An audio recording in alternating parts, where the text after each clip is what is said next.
Hello, this is Libby Mays, and my presentation today is on self-defense through mixed martial arts. The general purpose would be just that, to be able to protect yourself with moves that come from the mixed martial arts genre. So specifically, I would want to be pointing out today moves if you're ever in an attack. When I say attack, I mean an assault. In law, assault is broken down of the elements of a reasonable apprehension of a battery. A battery is actually broken down as being touched, whether that be harmful or offensive. It doesn't have to break your bone or make you bleed.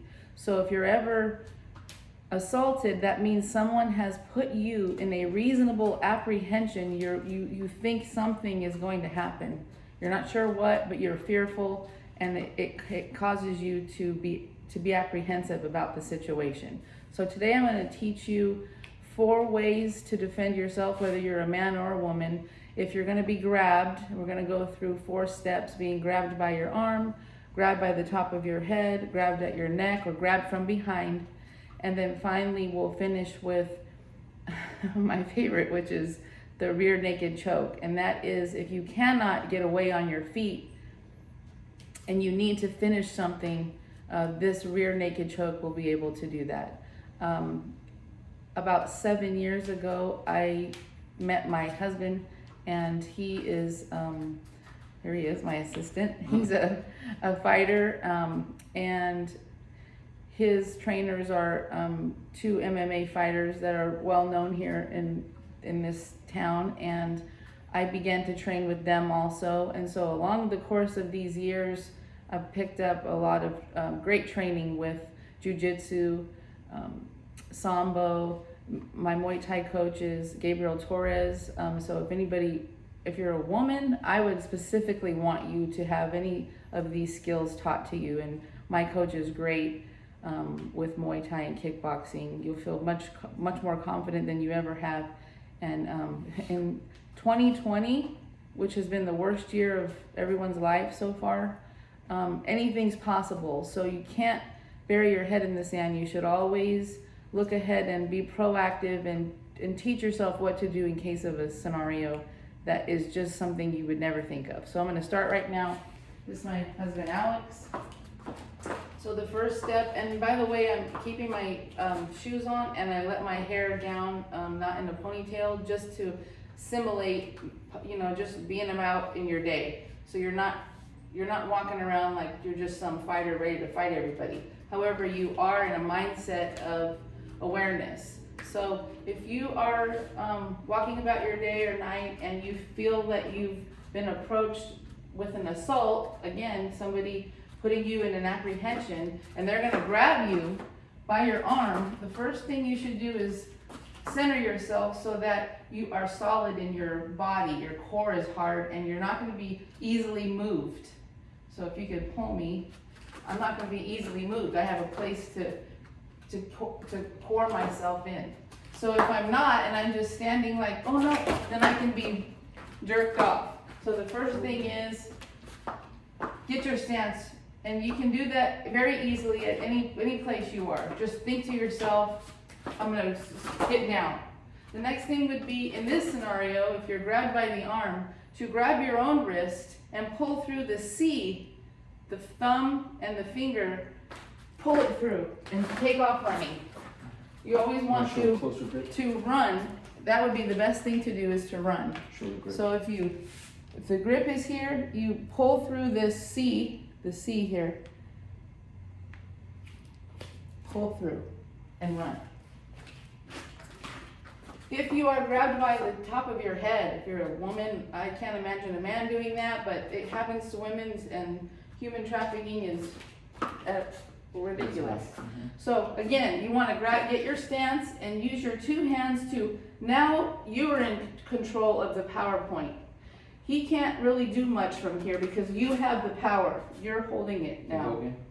So if I don't grab it, he has the power. And if I'm trying to fight him off, he has the power. So again, get in your stance, you control the power, and from here you want to take your elbow and push across his opposite way of his arm, bringing him down, and he will let go most likely, and you run. Let's try it again. Go ahead. If you get control and you turn this way, now he's got you, and he can drag you off into a trunk. So again, here's the elbow. You want to push in, whichever arm that is. If it's this arm, you want to push in here. You notice you can do that here, just like this, or you can do it here. And then you run. Sorry. Secondly, this would be third, if you're grabbed by the neck, whether it's one hand or both, again your stance, and you take your hands, again, you're in charge of the power now. Until you're not in charge. If you're not in charge, you're just like gonna get tossed like a rag doll. So if you're grabbed by the neck, you squat, take control, and push him down, run. And these 2 points of somebody's wrist, once they get here, they are debilitating. They will be down. So again, you're attacking me, put him down. You could even get him with the knee there. That's what I would do. But if you just want to run, please run. That would be third. Lastly, if you are walking somewhere and you get grabbed from behind, again, your squat of control. It's not a deep squat, but it is you are putting all your power in your hips and your core, so you can't be moved off. If they're not, and he moves away, he pulls me away because I'm off court, I'm just going to get tossed around and pulled back. So if he grabs me from behind and I go to my spot, I'm going to push down, come around and grab the side. You don't think that you can do it, but you can. And if you can push down and get away, do that. But if you end up with a fight on your hands, a crazy person, get around and grab the side with your 2 palms held together in the hip bone of the perpetrator, whichever side that is you end up with, right in that hip, and it bends the perpetrator over. Let's turn this way. Now he's bent over. He doesn't know what's going on because he wasn't expecting this. He's not an MMA fighter. He's not an MMA fighter.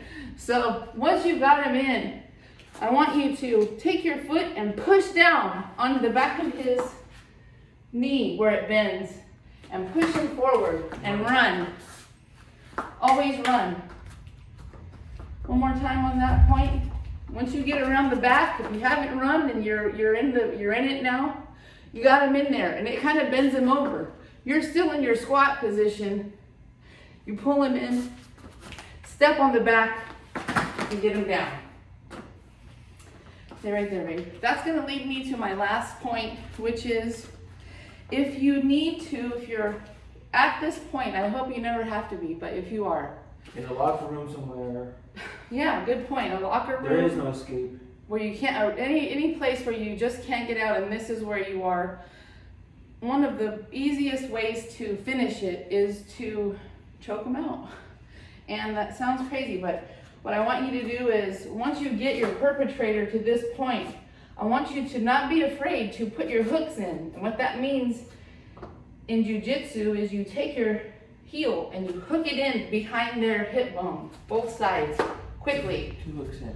2 hooks in, you have bottom control of the person. You've heard about it before somewhere. You've heard it from when you watch UFC. If you've watched any UFC, you will have heard this before. They got their hooks in. So you hook them in, you take your arm and you come around the neck, and you place that same palm on your bicep, and you put this opposite hand behind their neck, and then you squeeze. And ladies or gentlemen, when you get that squeeze in, you hold that squeeze until that person goes limp. And then you get up and run. That is 4 ways to get away on your feet and 1 way to finish it. And so those are my steps to self-defense. If you're anybody can do it. And thank you to my assistant.